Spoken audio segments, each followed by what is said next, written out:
Hello friends, myself Dr. Sandeep Joshi. Now we see the last reduction formula in this chapter. In previous lecture we see the reduction formula for integration of sin raised to nx dx. After then we see the integration of cos raised to nx dx. After then we see the integration of sin raised to mx cos raised to nx dx. All these reduction formulae are between the limits from 0 to pi by 2. Now we see another one formula of this chapter, that is reduction formula for integration sin nx upon sin x dx.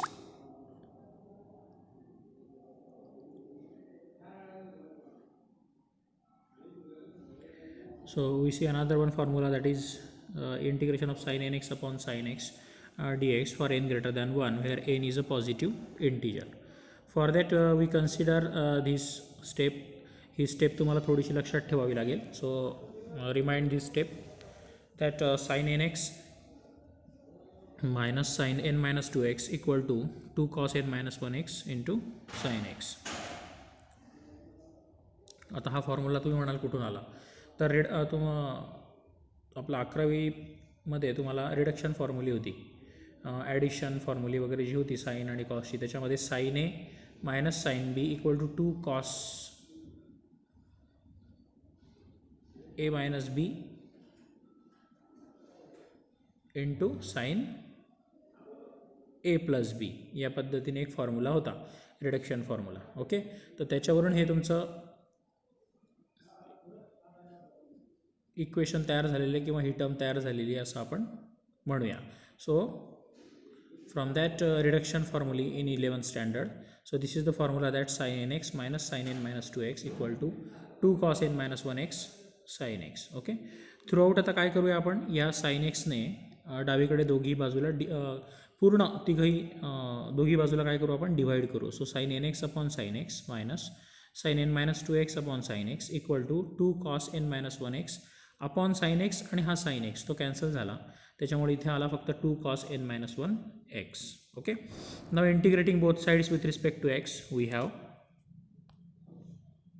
तुम्हाला काय करायचं आहे, फक्त ही step remind करून घ्यायची आहे किंवा लक्षात ठेवायची आहे. बाकी पुढची स्टेप कशी आहे की divide through out by sine x, सगळ्या टर्म्सला काय केलेलं आहे, साइन एक्सने डिवाइड केलेलं आहे. ओके, तर 11वीचा फॉर्म्युला लक्षात ठेवण्यापेक्षा तुम्ही हा फक्त फॉर्म्युला जरी रिमाइंड करून गेले, परीक्षेला समजा आला हा रिडक्शन फॉर्म्युला, तर तुम्हाला फक्त हा एवढाच फॉर्म्युला लक्षात ठेवायचा आहे, that sine n x minus sine N minus 2x equal to 2 cos N minus 1x sine x. Okay, आणि तिथून पुढे मग जशी कॅल्क्युलेशन आहे आपली मॅथमॅटिकल त्या पद्धतीने वर्कआउट करायचं आहे. नाव integrating both sides with respect to X, so इंटिग्रेशनचं सिम्बॉल लागलं प्रत्येक स्टेपला बघा, याला इंटिग्रेशन लागलं, याला इंटिग्रेशन लागलं, याला इंटिग्रेशन लागलं. 2 कॉन्स्टंट आहे त्याच्यामुळे तो बाहेर ठेवला उजवीकडे. ओके, पण आपल्याला व्हॅल्यू कसली काढायची आहे, आपला रिडक्शन फॉर्म्युला आहे sine n x upon sine एक्सचा, म्हणून तो फक्त मी डावीकडे ठेवला इकडे, आणि बाकीच्या स्टेप काय केल्या, उजवीकडे टाकल्या. तर ही जी मायनस आहे ही इकडे येताना काय होईल, प्लस.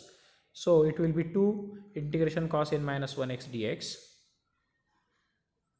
हा ॲज इट इज राहील, आणि ही स्टेप इकडे येईल, plus integration sine N minus 2x upon sine X dx. Okay, ही पुढची स्टेप आहे, पण त्याने काय केलं, आता याचं इंटिग्रेशन इथे काढून घेतलं आहे ऑलरेडी बघा. सो कॉस एन मायनस 1xचं integration sine N minus 1x into त्याच्या डेरिव्हेटिव्हने काय करावं लागतं, डिव्हाइड करावं लागतं. सो कॉस एन मायनस 1xचा derivative sine N minus 1x, आणि परत एन मायनस 1ने काय करायचं, डिव्हाइड. बरोबर आहे, because this will be constant term. समजा कॉस 2x असता तर 2ने डिवाइड केलं असतं त्या पद्धतीने.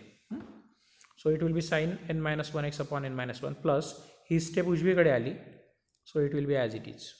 Okay, now which is the required formula, हा तुमचा रिक्वायर्ड फॉर्म्युला तयार झालेला आहे. आता आपण याला काय करूया, एक नोटेशन फॉर्ममध्ये घेऊया. Suppose called it as it is I N.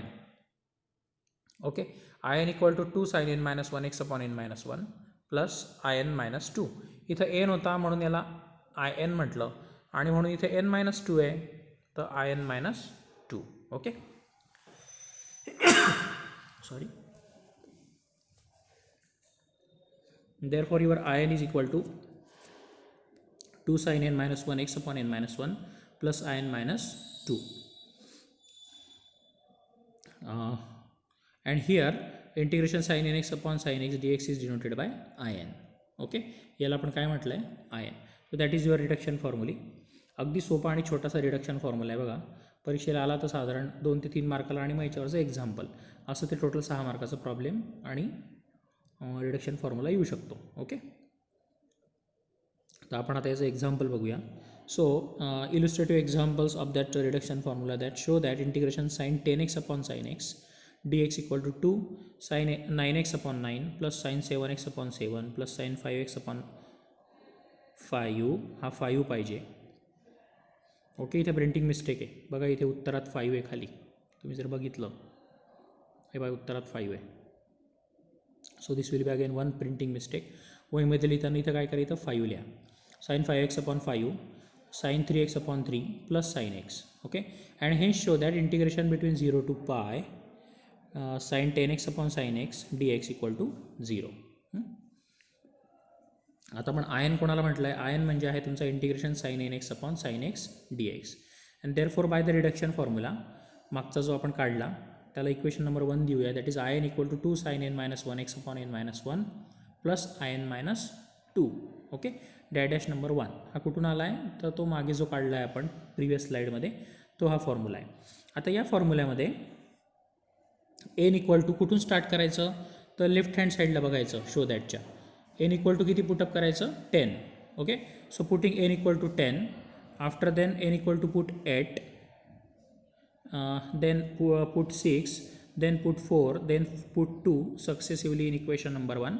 Then we have, लक्षात आलं? लेफ्ट हँड साईडला बघायचं शो दॅटच्या. एन इक्वल टू 10 पासून स्टार्ट करायची आणि 2-2ने काय करायचं? कमी करत जायचं ते व्हॅल्यू. आणि कुठपर्यंत? तर स्मॉलेस्ट इव्हन नंबरपर्यंत. स्मॉलेस्ट इव्हन नंबर काय आहे? 2. That is N equal to 10, 8, 6, 4, 2 successively in 1. We have, मग तुमचा I10 मिळाला. इथं याच्यामध्ये आता एन इक्वल टू 10 टाकला. 2 साइन 10 मायनस 1 म्हणजे 9, 9x अपॉन 10 मायनस 1 म्हणजे 9 प्लस I10 मायनस 2 म्हणजे 8 तीही आली. ओके, आता एन इक्वल टू मी 8 टाकतो. So I8 equal to 2 sine 7x upon 7 plus I6. या पद्धतीने कंटिन्युईंग प्रोसेस आहे ती. नंतर एन इक्वल टू 6 टाकतो. मग इथे 5 होईल. 2 sign 5x upon 5 plus I4. नंतर एन इक्वल टू 4 टाकतो. So I4 equal to 2 sine 3x upon 3 plus I2. नंतर एन इक्वल टू 2 टाकतो. So I2 equal to 2 sine x, sine 1x upon 1 असतो तो, पण 1 लिहित नाही आपण म्हणून 2 sine x plus I0.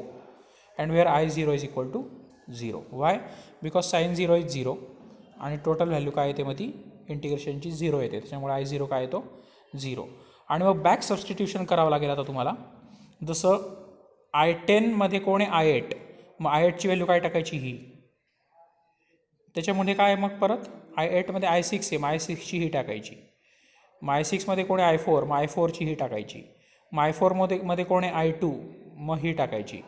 And this is the last step. Okay, and therefore by back substitution we have I10 equal to 2. सगळीकडे 2 common आहे बघा प्रत्येकाच्या. 2, 2, 2, 2, 2. Okay, so 2 will be common. आणि ब्रॅकेटमध्ये काय येईल मग? पहिले स्टेपमधला साइन 9x अपॉन 9 हा, नंतर साइन 7x अपॉन 7, नंतर साइन 5x अपॉन 5, नंतर साइन 3x अपॉन 3 आणि नंतर शेवटी साइन x. सगळ्यांची काय आहे? सबस्टिट्यूशन आहे आणि सगळं ॲडिशनमध्ये आहे. सो सगळीकडे प्लस येणार. ओके, तर हा तुमचा I10 आला. ओके, म्हणजे ही व्हॅल्यू आली तुमची. That is integration sine 10x upon sine x dx. एनची व्हॅल्यू 10 टाकून म्हणजे हे फाइंड आउट झालं. आता तुम्हाला काय करायचं आहे? या व्हॅल्यूज मध्ये इंटिग्रेशनचे लिमिट पुटअप करायचे. That is between 0 to pi. So putting the limits for I10 म्हणजे sine 10x upon sine x dx between 0 to pi.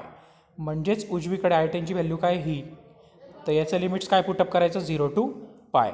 So it is equal to 2 into ही bracket same between 0 to pi. That is equal to 2 into upper limit minus lower limit. So sine 9 pi minus sign 0 upon 9 हे पहिलं झालं. नंतर sine 7 pi minus sine 0 upon 7. नंतर sine 5 pi upon sine 5 pi minus sine 0 upon 5. नंतर sine 3 pi minus sine 0 upon 3. नंतर sine pi minus sine 0 या पद्धतीने. Okay. आणि सगळ्याची व्हॅल्यू काय येते 0, कारण साईन 0 पण 0 असतो आणि साईन एन पाय 0 आहे. म्हणजे साईन कितीही पाय जरी घेतला तुम्ही 1 पाय 2 पाय 3 पाय 4 पाय 5 पाय काही घेतले सॉरी, तरी सगळ्या व्हॅल्यू काय येतील त्या 0. And therefore that total value will be equal to 0, कारण सगळ्या साईनच्या व्हॅल्यू याच्यात काय येतात 0 येतात. अँड 0 अपॉन एनिथिंग म्हणजे 0. And that is your the final value of the solution. So this is about the reduction formula for integration of sine n x upon sine x D x. परत एकदा आठवण करून देतो, हा फक्त तुम्हाला consider नंतरची ही एवढी जी स्टेप आहे, हा जो फॉर्म्युला आहे हा फक्त तुम्हाला लक्षात ठेवायचा आहे. बाकी as it is normal calculation आहे, अतिशय सोपा फॉर्म्युला आहे. मागचे तरी थोडेसे किचकट होते रिडक्शन फॉर्म्युले, म्हणजे reduction of sine raise to N X D X किंवा reduction of cos raise to N X D X वगैरे, किंवा reduction of integration sine raise to M X cos raise to N X D X वगैरे, हे काय होते थोडे अवघड होते याच्या मानाने, बरोबर आहे. पण हा त्या मानाने खूप सोपा आहे आणि त्याच्यावरचं एक्झाम्पल तर खूपच सोपं आहे. तुमचं फक्त हे रिडक्शन करून जो फॉर्म्युला येतो याच्यात फक्त व्हॅल्यू पुटअप करायच्या. कुठून स्टार्ट करायचं ते LHSला बघायचं, ती एनची व्हॅल्यू स्टार्ट करायची, त्यातनं 2 मायनस करायचे आणि शेवटी 2पर्यंत थांबायचं. दॅट इज स्मॉलेस्ट इवन नंबरपर्यंत. Okay. So this is about the last reduction formula of your chapter and also your syllabus. Okay, so here your syllabus of paper calculus, that is MTH 102 will be completed, but there is very important instruction to all my dear friends that प्रत्येकाने काय करा की लायब्ररीतनं पुस्तकं काढा, textbook काढा, reference book काढा, काहीही करा आणि ह्या टाईपवरचे मॅक्सिमम प्रॉब्लेम्स, म्हणजे हाच टाईप नाही तर आपले जेवढे रिडक्शन फॉर्म्युले झालेत किंवा जेवढे 4ही चॅप्टर झालेले आहेत, आता सिलेबस संपला आणि आपल्याकडे वेळ आहे समजा ह्या विषयासाठी, बाकीचे विषय राहिले पण ह्या विषयासाठी आता समजा वेळ आहे आपल्याला, तर तुम्ही काय करा लायब्ररीतनं बुक्स काढा आणि ह्या सेम रिडक्शन फॉर्म्युलेवरचे किंवा सेम एक्झाम्पलसारखे एक्झाम्पल्स घ्या आणि ते वहीमध्ये सॉल्व करायचा प्रयत्न करा. Because practice makes man perfect आणि मॅथमॅटिक्सला काय लागते प्रॅक्टिस. ओके. तर आपली आता 17 तारखेला जी पहिली इंटरनल होणार आहे त्याची थोडीशी इथे मी हे करून देतो तुम्हाला आठवण की 17 तारखेला 10 ते 12 दुपारी या वेळेमध्ये आपली जी इंटरनल होणार आहे त्याच्यासाठी तुम्हाला एक गुगल फॉर्मची लिंक पाठवली जाणार आहे आणि त्या गुगल फॉर्मच्या लिंकवरून तुम्हाला ती ओपन करायची ती लिंक आणि त्याच्यामध्ये फक्त ABCD असे 4 ऑप्शन असणार आहे, त्यातलं करेक्ट आन्सर टिक करायचं, वरती तुमचं नाव आणि मोबाईल नंबर टाकायचा आहे आणि फक्त सबमिट म्हणायचं आहे. सबमिशन हे एकदाच होणार आहे, परत तुम्हाला ती लिंक उघडता येणार नाही कारण त्याची सेटिंग केलेली आहे. ओके. त्याच्यामुळे त्या इंटरनल एक्झामसाठी मी परत एकदा शुभेच्छा देतो. हा इथला कॅल्क्युलस या पेपरचा सिलेबस इथं मी आपल्या पहिल्या सेमिस्टरचा ह्या विषयाचा संपला असं जाहीर करतो आणि या संदर्भात अजून तुम्हाला काही अडचणी असतील तरी मला इथे कॉलेजमध्ये येऊन भेटा, आपण तुमच्या अडचणी सॉल्व करायचा प्रयत्न करू. ठीक आहे. दुसरं असं की ऑलरेडी तुमचे जर काही लेक्चर्स बंक झाले असतील याच्यापूर्वी, म्हणजे पाहिले नसतील गेले किंवा नेट प्रॉब्लेम्स असेल तुमच्याकडे, तरी काही अडचण नाही. सगळे लेक्चर माझ्याकडे सेव्ह आहेत गुगल क्लासरूमवर. जर कोणाला ते लेक्चर्स पाहिजे असतील तर मला पर्सनली व्हॉट्सअपवर मेसेज टाका, मी तुम्हाला त्या गुगल क्लासरूमला अटॅच करेल. Okay. So in this lecture we stop here.